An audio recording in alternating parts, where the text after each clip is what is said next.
അനിൽകുമാർ എന്ന് പറയുന്ന സാറിന്റെ വീഡിയോക്കകത്ത് ഞാൻ കേട്ട എന്നാന്ന് വെച്ചിട്ടുണ്ടെങ്കിൽ മക്കളെ വിദ്യാഭ്യാസം കൊടുക്കുക, അവർക്ക് ജോലി സമ്പാദിക്കാനുള്ള അറിവ് സമ്പാദിച്ചു കൊടുക്കുക.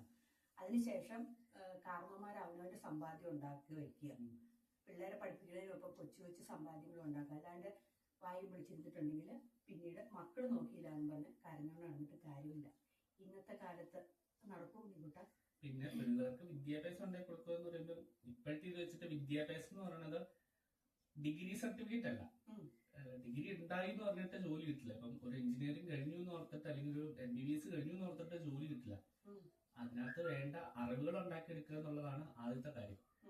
പിന്നെ ഇപ്പൊ ജോലി സാധ്യതകളുള്ള കോഴ്സുകൾ കുറഞ്ഞു വന്നിട്ടുണ്ട്. ഇപ്പൊ എല്ലാ കോഴ്സ് എടുത്താലും ജോലി സാധ്യതകൾ വരില്ല. നമ്മള് ഇപ്പൊ ഡിഗ്രി എന്നുള്ളൊരു കോഴ്സ് എടുത്തു, BSc ഫിസിക്സ് അല്ലെങ്കിൽ BSc കെമിസ്ട്രി എന്നുള്ളത്.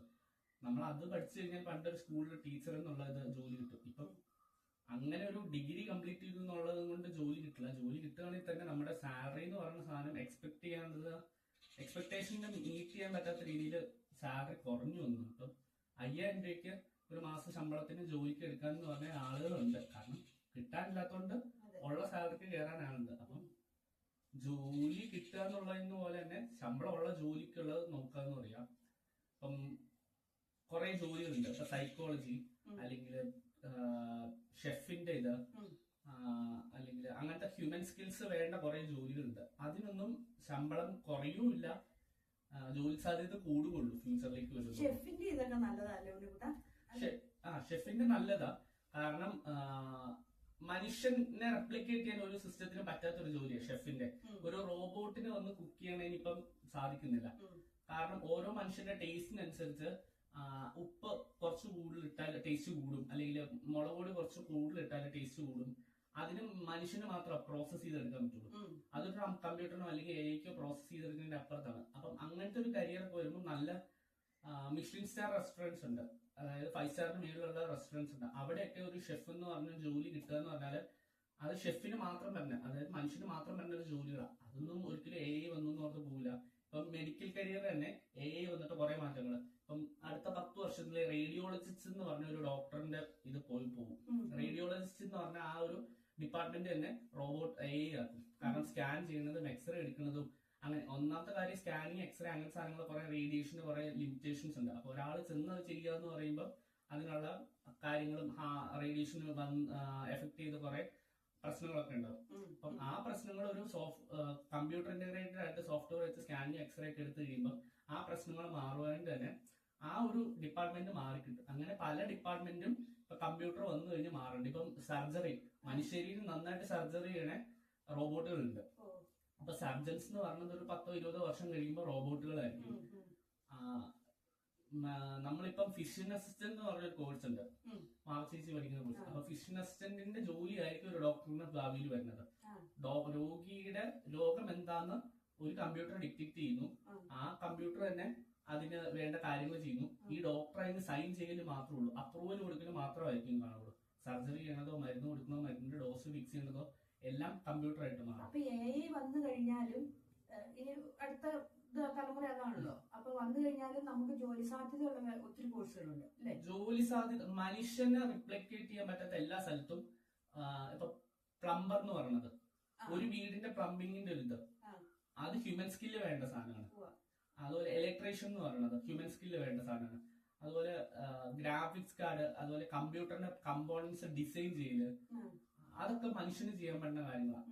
അതൊക്കെ ഒരു ഇലക്ട്രോണിക്സ് എഞ്ചിനീയറിന്റെ ഇതാണ്. അതുപോലെ സ്പേസ് കമ്മ്യൂണിക്കേഷൻസ്, ഒരു സാറ്റലൈറ്റ് വെച്ച് സ്പേസ് കമ്മ്യൂണിക്കേഷന് വേണ്ടിയുള്ള ടെക്നോളജീസ് ഡിസൈൻ ചെയ്യല്, ഇതൊക്കെ ഡിസൈൻ ചെയ്യണതൊക്കെ കമ്പ്യൂട്ടറിന് ചെയ്യാൻ പറ്റുമായിരിക്കും. പക്ഷെ അതിന്റെ മാനുഫാക്ചറിങ്, അതിന്റെ പേലോഡിന്റെ വെയിറ്റ് ഡിസൈഡ് ചെയ്യല്, ഇതൊക്കെ മനുഷ്യന് മാത്രം പറ്റുന്ന കാര്യങ്ങളാണ്. അത് കമ്പ്യൂട്ടറിന് ഒരു പരിധിയുണ്ട് എല്ലാത്തിനും. കമ്പ്യൂട്ടറിന്റെ പരിധി വന്നിടത്ത് മനുഷ്യന്റെ ഇത് തുടങ്ങുവാണ്. ഇപ്പം ഷെഫിന്റെ ഇത് കമ്പ്യൂട്ടറിന് ചെയ്യാൻ പറ്റില്ല. അല്ലെങ്കിൽ ഇപ്പം ഒരു ഹ്യൂമൻസിന്റെ മൈൻഡിന്റെ ഇമോഷൻസ് മനസ്സിലാക്കല് ഒരു കമ്പ്യൂട്ടറിന് ചെയ്യാൻ പറ്റില്ല.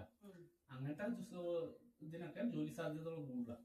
ഈ ആയുർവേദത്തിലൊക്കെ ആയുർവേദത്തിൽ എല്ലായിടത്തും AI ഉണ്ട്. AI എന്ന് പറഞ്ഞാൽ നമ്മുടെ അറിവിനെ കൂടുതൽ AI എല്ലായിടത്തും അറിവുകള് ഭയങ്കര കൂടുതലായി തുടങ്ങിയിട്ടുണ്ട്. അപ്പം ആയുർവേദത്തിന്റെ ആണെങ്കിലും നമുക്കിപ്പോ ഒരു മരുന്നിനെ കുറിച്ച് നമുക്ക് അറിയില്ല. എയോട് ഇപ്പൊ പുതിയ ചാറ്റ് ജിപിറ്റിയോടോ അല്ലെങ്കിൽ ജെമിനിയോടോ ഒക്കെ ചോദിക്കാം. നമുക്ക് ഇന്ന മരുന്ന് എന്തിനാണ് എന്ന് ചോദിക്കാം. അതിനകത്ത് എല്ലാം അറിവുകൾ കിട്ടാൻ നമുക്ക് ഏത് മേഖലയിൽ നമുക്ക് ഉപയോഗിക്കാം. ഇപ്പൊ ഷെഫിന്റെ ആണെങ്കിലും ഇന്ന സാധനം രണ്ടും കൂടെ മിക്സ് ചെയ്ത് കഴിഞ്ഞാല് അത് വിഷമാവോ എന്ന് നമുക്ക് വേണമെങ്കിൽ ചോദിക്കാം. ഇപ്പൊ നമ്മള് മരുന്നുണ്ടാകുമ്പോൾ തന്നെയല്ല എന്തിനും. ഇപ്പൊ നമ്മള് പണ്ട് കേൾക്കുമായിരുന്നു തേൻ ചൂടാക്കി കഴിച്ചാല് വിഷമാവുന്നു. ഇപ്പൊ എയോട് നമുക്ക് ചോദിക്കാം തേന് ചൂടാക്കിയാല് വിഷമാവും നമുക്ക് എയോട് ചോദിക്കാം. അപ്പൊ അതിനകത്ത് കെമിക്കൽ കോമ്പൗണ്ട്സ് ഇന്നതാണ് എന്നുള്ള അങ്ങനെ അറിവുകൾ കിട്ടും. ഇന്ന മരുന്നുകൾ കൂട്ടി യോജിപ്പിക്കുക എന്നുള്ളത് കിട്ടും. അത് എല്ലാ മേഖലയിലും നമുക്ക് അതിനുള്ള അറിവുകൾ വെച്ച് കിട്ടും. ഇപ്പൊ ഒരു ഡ്രൈവറാണ്, നമ്മൾ റോഡിൽ കൂടെ പോയിക്കൊണ്ടിരിക്കുക, നമുക്ക് അറിയാത്തൊരു സിഗ്നൽ റോഡിൽ കണ്ടു. അപ്പൊ നമുക്ക് വേണമെങ്കിൽ എയോട് ചെയ്യും ഇന്ന സിഗ്നൽ എന്താണ്, ഈ സിഗ്നൽ കൊണ്ട് എന്താ അർത്ഥം ഉണ്ടെന്ന്. അതിപ്പം ഒരു പൈലറ്റ് ആണ്, പ്ലെയിൻ ഓടിച്ചോണ്ടിരിക്കുക. അയാളുടെ അറിവിന് അപ്പുറത്ത് എന്തെങ്കിലും അയാൾ കണ്ടു കഴിഞ്ഞാൽ അയാൾക്ക് ചോദിക്കാം. അതായത് ഇപ്പം അയാൾ ഇന്നുവരെ അയാളുടെ എക്സ്പീരിയൻസിൽ കാണാത്തൊരു സാധനം വന്നു, അതെന്താന്ന് മനസ്സിലാക്കാൻ ചോദിക്കാം. പക്ഷെ അത് മനസ്സിലാക്കിയിട്ട് അയാൾ എന്ത് ആപ്ലിക്കേഷൻ ചെയ്യുന്നത് അയാളുടെ യുക്തിക്ക് അനുസരിച്ചാണുള്ളതാണ്. ഒരു റോഡിൽ കൂടെ നടന്നു പോവാം, എന്തെങ്കിലും ഒരു സാഹചര്യം കണ്ടു, അവര് ഇതുവരെ ജീവിതത്തിൽ എക്സ്പീരിയൻസ് ചെയ്ത ഒരു സാഹചര്യം, അതെന്താന്ന് മനസ്സിലാക്കാൻ വേണ്ടി അത് ഉപയോഗിക്കാം. അതിനകത്ത് എന്താ കിട്ടുന്നതെന്ന് അറിവിന് വേണ്ടി ഉപയോഗിക്കാം. ആ അറിവ് പ്രാക്ടിക്കലായിട്ട് യൂസ് ചെയ്യേണ്ട ഒരു മനുഷ്യന്റെ ലോജിക്ക് വെച്ച് ചിന്തിച്ചിട്ടാണ്. പിന്നെ ഞാനൊക്കെ സംശയമുള്ള ഇൻവെസ്റ്റ്മെന്റിലൊക്കെ ഈ ഐയുടെ ഇതുണ്ടാവുമോ? അതായത് നമുക്കിപ്പം ഒരു മ്യൂച്വൽ ഫണ്ട് അല്ലെങ്കിൽ മറ്റേ ഏതെങ്കിലും ഇതിനകത്ത് ലാഭം എവിടെ കിട്ടും, ഏതിൽ ഇൻവെസ്റ്റ് ചെയ്താൽ കിട്ടും, ഇങ്ങനെയൊക്കെ സാധാരണക്കാർക്ക് മനസ്സിലാക്കാൻ പാകത്തിന്. സ്റ്റോക്ക് മാർക്കറ്റിൽ അല്ലെങ്കിൽ ഇൻവെസ്റ്റ്മെന്റിൽ എയുടെ ഇപ്പൊ നിലവിൽ എ സ്റ്റോക്ക് മാർക്കറ്റിലുണ്ട്.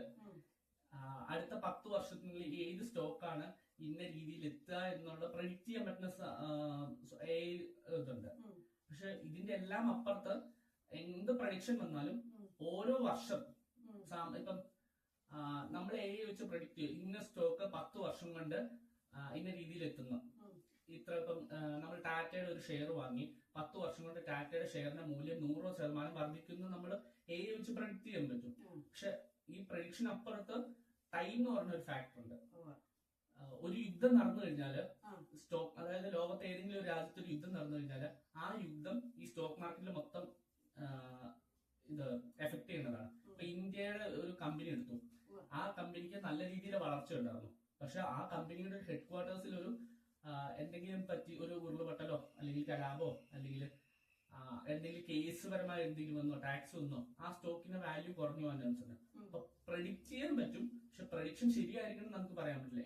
വെച്ചിട്ട് വെച്ച് പ്രഡിക്റ്റ് ചെയ്യണത് ഇവരുടെ ഇതിന്റെ സ്റ്റോക്കിന്റെ വളർച്ച പ്രഡിക്റ്റ് ചെയ്യണത് ഇപ്പോഴത്തെ ലെവൽ വെച്ചിട്ട് അതിന് മുമ്പ് ഉണ്ടായിരുന്ന വർക്കിംഗ് വെച്ചിട്ടോ ഫ്യൂച്ചറിൽ എന്ത് സംഭവിക്കും നമുക്കും പറയാൻ പറ്റില്ല. അതുകൊണ്ട് എല്ലാത്തിനും ലിമിറ്റ് ഉണ്ട്. പിന്നെയുള്ളത് എനിക്ക് ചോദിക്കാനുള്ളത് നമ്മുടെ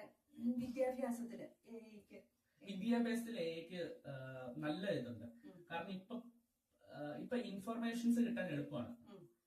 ഒരു കാര്യത്തെ കുറിച്ച് ഒരു കൊച്ചിനെ അറിയാൻ പണ്ട് നമുക്ക് കിട്ടിക്കൊണ്ടിരുന്ന സോഴ്സ് അമ്മിനൊക്കെ പഠിച്ചിരുന്ന കാലത്ത് വിദ്യാർത്ഥികൾ കിട്ടിക്കൊണ്ടിരുന്ന സോഴ്സ് ഒന്നെങ്കിൽ ആരെങ്കിലും എഴുതിയ ബുക്കുകളായിരിക്കും, അല്ലെങ്കിൽ ഏതെങ്കിലും വിദ്യാഭ്യാസ ജേർണലുകളായിരിക്കും, ഒരു പരിധിവരെ പത്രത്തിൽ കൂടെ എന്തെങ്കിലും കിട്ടുമായിരിക്കും. ഇന്ന് പിള്ളേർക്ക് അറിവുകൾ കിട്ടാൻ പല വഴിയും ടിവിയിൽ കുറെ പ്രോഗ്രാംസ്, കുറെ എഡ്യൂക്കേഷൻ ചാനലുകൾ എന്ന് പറഞ്ഞിട്ട് കുറെ പ്രോഗ്രാംസ് ഉണ്ട്. യൂട്യൂബിൽ എല്ലാത്തിന്റെയും അറിവുകളുണ്ട്. ഇപ്പം ഡോക്ടറാണ്, ഒരു സർജറി ചെയ്യുന്ന വരെ കാര്യങ്ങൾ യൂട്യൂബിൽ കിടപ്പുണ്ട്. ഈവൻ നമ്മൾ കേൾക്കുന്ന വാർത്തയിൽ യൂട്യൂബ് നോക്കി ഓരോ കാര്യങ്ങൾ ചെയ്തു എന്ന് പറഞ്ഞ് കാണാറുണ്ട്. പിന്നെ ചാറ്റ് ജിപിറ്റി പോലെ AI സോഴ്സുകളുണ്ട്. പിന്നെ വാട്സപ്പിൽ വരെ AI ഇന്റഗ്രേറ്റഡ് ആയി. ഇപ്പൊ അറിവുകൾ കിട്ടാനുള്ള ഇത് കൂടി. പിന്നെ അവർക്ക് അതിൽ നിന്ന് അറിവുകൾ എങ്ങനെ യൂട്ടിലൈസ് ചെയ്യുന്നു എന്നുള്ളതാണ് AI വെച്ചിട്ട്. നമ്മുടെ അറിവുകൾ എടുത്തിട്ട് എങ്ങനെ പ്രയോജനപ്പെടുത്തുന്നു അല്ലെങ്കിൽ റിയൽ ലൈഫിലേക്ക് എങ്ങനെ അത് കൺവേർട്ട് ചെയ്യുന്നു എന്നുള്ളത് വെച്ചിട്ടായിരിക്കും AI വെച്ച് അറിവുകൾ എടുക്കുന്നത്. ഇപ്പം ഉദാഹരണം നമ്മുടെ പിള്ളേരാണെങ്കിൽ പോലും +2 പഠിക്കുമ്പോ അവര് പലതും നമ്മൾ പഠിച്ച പോലെ അല്ലല്ലോ. ഞാനൊക്കെ പഠിച്ച പോലെ അല്ലോ, ഉണ്ണിക്കുട്ടൻ പഠിച്ച വേറെ, ഞാൻ പഠിച്ച പോലെ അല്ലല്ലോ. നമുക്ക് അന്നാ പുസ്തകത്തിൽ നോട്ട് തരുന്നു, അത് മാത്രം പഠിച്ചില്ലേ. ഇന്നിപ്പം അവര് യൂട്യൂബ് നോക്കിയും ഇല്ലേ, ടീച്ചേഴ്സ് ഓൺലൈൻ ക്ലാസ് എടുത്തും ഒക്കെ അല്ലേ, രാത്രിയിലും ഒക്കെ ഓൺലൈൻ ക്ലാസ് എടുക്കുന്ന ടീച്ചേഴ്സും ഒക്കെ ഉണ്ട് പിള്ളേർക്ക്. അപ്പം ഒത്തിരി മാറ്റം അതിനും പുരോഗമിക്കുള്ളായിരിക്കും. അതിന്റെ ഇതിന്റെ ഒരു കുഴപ്പം എന്ന് പറഞ്ഞു കഴിഞ്ഞാല് നമ്മള് ഇപ്പം അമ്പിപ്പ പറഞ്ഞു ബുക്ക് നോക്കി പഠിക്കണം എന്നുള്ളത് ഇൻഫർമേഷൻസ് കിട്ടാൻ പാടുള്ളൂ. അപ്പൊ നമ്മൾ ഇൻഫർമേഷൻസ് കൂടുതൽ സ്റ്റോർ ചെയ്ത് വെക്കുകയാണ്. അതായത് നമുക്ക് കിട്ടാൻ ഒരു സാധനം എന്ത് കിട്ടാനുള്ളതും നമ്മൾ അത് കൂടുതൽ സ്റ്റോർ ചെയ്ത് വെക്കുക, നമ്മുടെ മെമ്മറിയിൽ അത് വെക്കുക. നമ്മളിപ്പോ ഒരു നോട്ട് കിട്ടി, ആ നോട്ടിലെ കാര്യങ്ങൾ മാത്രം എടുക്കേണ്ടി നമ്മളത് കൂടുതലായിട്ട് നോട്ടിലെ കാര്യങ്ങൾ ഡിപ്പെൻഡ് ചെയ്ത് നമ്മൾ കൂടുതലായിട്ട് സ്റ്റോർ ചെയ്ത് വെക്കുന്നു. ഇപ്പോഴത്തെ പിള്ളേർക്ക് ഇൻഫർമേഷൻ കൂടുതലായി കഴിഞ്ഞപ്പം സ്റ്റോറിംഗ് എന്ന് പറയുന്ന സാധനം കുറഞ്ഞു. ഇൻസ്റ്റന്റേനിയസ് ആക്സസ് ആണ്. ഇപ്പം ഒരു ക്വസ്റ്റ്യന്റെ ആൻസർ അറിയില്ല, ആ സാധനം ഗൂഗിൾ ലെൻസിൽ ഇട്ട് കഴിഞ്ഞ് കഴിഞ്ഞാൽ അതിന് ആൻസർ കിട്ടും. അപ്പൊ പിള്ളേര് സ്റ്റോർ ചെയ്ത് വെക്കുന്നത് കുറഞ്ഞു, അവരുടെ മെമ്മറി യൂസ് ചെയ്യുന്നത് കുറഞ്ഞു, അവർക്ക് അറിവുകൾ കിട്ടാൻ എളുപ്പമുള്ള. ഇപ്പം പണ്ടൊക്കെ പിള്ളേർക്ക് ഒരു ടോപ്പിക്കിനെ കുറിച്ച് പറഞ്ഞാൽ ആ ടോപ്പിക് ഇന്ന ചാപ്റ്ററിൽ ഇന്നടുത്താണ് കിടക്കുന്നത്, ഇന്ന ടോപ്പിക് ഇന്ന സെക്ഷനാണ്. ഇപ്പോഴത്തെ പിള്ളേർക്ക് ഒരു ക്വസ്റ്റ്യൻ കിട്ടിക്കഴിഞ്ഞാൽ ഏത് ചാപ്റ്ററിലാണ് എന്നുള്ളത് കുറവാണ് അറിയുന്നത്. യൂട്യൂബിൽ നോക്കി ഇന്ന ടോപ്പിക് ഏത് ചാപ്റ്റർ ആണെന്ന് നമുക്ക് അറിയണം, പക്ഷെ ടോപ്പിക്കിന്റെ ആൻസർ കിട്ടുന്നത്.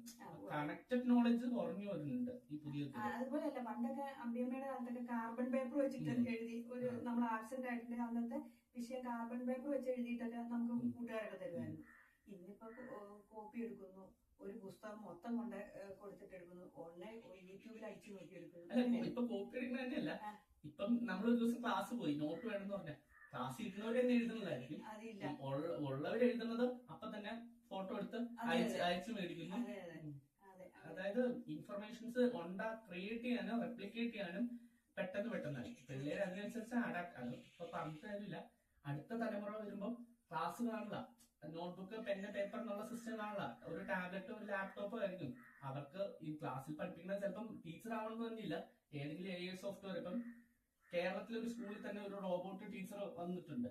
അതിപ്പോ ജപ്പാനിലേക്കൊക്കെ ചെല്ലുമ്പം കുറച്ചും കൂടെ അഡ്വാൻസ്ഡ് ആയിട്ട് സ്കൂള് മൊത്തത്തിൽ AI ഉണ്ട്, പിള്ളേര് വീട്ടിൽ ഇരുന്നാൽ മതി, അങ്ങനെ ഒരു രീതിയിലേക്ക് വന്നിട്ടുണ്ട്. ഓരോ അഡ്വാൻസ്മെന്റ് വരുമ്പോൾ അടുത്ത ജനറേഷൻ പിള്ളേര് ഈ ജനറേഷൻ പിള്ളേരെ ടാബ്ലറ്റ് കിഡ്സ് എന്നാണ് പറഞ്ഞുകൊണ്ടിരിക്കുന്നത്. കാരണം അവരുണ്ടായപ്പോ തൊട്ട് മിക്ക പിള്ളേരുടെ കയ്യിലും ടാബ്ലറ്റ്, കാരണം അമ്മമാർക്കും അച്ഛന്മാർക്കും കളിപ്പിക്കാൻ സമയമില്ല, അല്ലെങ്കിൽ പിള്ളേരെ ആയി നോക്കാൻ ഒരു ടാബ്ലറ്റ് മേടിച്ചു കൊടുത്തിട്ട് അതിന്റെ യൂട്യൂബ് വീഡിയോ കണ്ടുകൊണ്ടിരിക്കലാണ് പിള്ളേരെ. അപ്പൊ ടാബ്ലറ്റ് കിഡ്സ് എന്നാണ് പൊതുവെ പറയുന്നത്. അടുത്ത വരുമ്പം AI കിഡ്സ് ആയിരിക്കും. അവർ കൂടുതലും നമ്മൾ യൂട്യൂബ് അല്ലെങ്കിൽ നമ്മൾ ഏതെങ്കിലും സോഫ്റ്റ്വെയർ വെബ്സൈറ്റ് എന്നുള്ള പറയുന്നത് അടുത്ത പിള്ളേർ AI വെച്ചിട്ടാണ് അവർ ലേണിംഗ് തുടങ്ങുന്നത്. അല്ല ഇനിയിപ്പോ കൃഷിയിലോട്ടും വരാമല്ലോ, അല്ലേ? കൃഷിയിലേക്ക് വരാം. കൃഷിയിലേക്ക് വന്നതിന് സാധാ ഒരു കർഷകൻ എന്നുള്ള രീതിയിൽ കൃഷിയിലേക്ക് വന്നിട്ട് ഒന്നും ആവുന്നില്ല. പക്ഷെ ഒരു ടെക്നോളജി യൂസ് ചെയ്ത് നല്ല രീതിക്ക് ടെക്നോളജി യൂസ് ചെയ്ത് ഇപ്പം ഒരു പുല്ല് വെട്ടനാണെങ്കിൽ പോലും എത്ര ഏക്കറിൽ ഇത്ര സമയം കൊണ്ട് പുല്ല് വെട്ടണം ഒരു കാൽക്കുലേറ്റ് ചെയ്ത് ഭയങ്കര അഡ്വാൻസ്ഡ് ആയിട്ട് അങ്ങനെ രീതിയിൽ കൃഷിയിലേക്ക് വന്നു കഴിഞ്ഞാൽ ഭയങ്കര വിജയമായിരിക്കും. അതെ, നമ്മള് പണ്ട് കാട് വെട്ടുന്നതും ദിവസങ്ങളും മാസങ്ങളും എടുത്ത് കാട് വെട്ടി തീരുന്ന ഇപ്പൊ മണിക്കൂറുകൾ കൊണ്ട് വെട്ടി തീർന്നു. ഇപ്പം ഇന്നലെ ഒരു പത്രത്തിൽ ഒരു വാർത്ത ഉണ്ടായിരുന്നു, 80 സ്ക്വയർ ഫീറ്റ് സ്ഥലത്തുനിന്ന് 3 ലക്ഷം രൂപ മാസ വരുമാനം. 80 സ്ക്വയർ ഫീറ്റ്, അതായത് നമ്മുടെ വീടിന്റെ ബാത്റൂമിൽ വലിപ്പം കുറഞ്ഞ സ്ഥലത്തുനിന്ന് 3 ലക്ഷം രൂപ മാസ വരുമാനം കിട്ടുന്ന ഒരു കർഷകൻ. അയാള് സൂര്യപ്രകാശത്തിന് വേണ്ടി ലൈറ്റുകൾ വെക്കുന്നു, ഇറിഗേഷന് വേണ്ടി വെള്ളത്തിന്റെ സാധനം വെക്കുന്നു, ഓക്സിജൻ ലെവൽ വെക്കുന്നു, ടെമ്പറേച്ചറിന്റെ ഇത് വെക്കുന്നു. എന്നിട്ട് അയാള് കുങ്കുമപ്പൂ കൃഷി ചെയ്യണേ.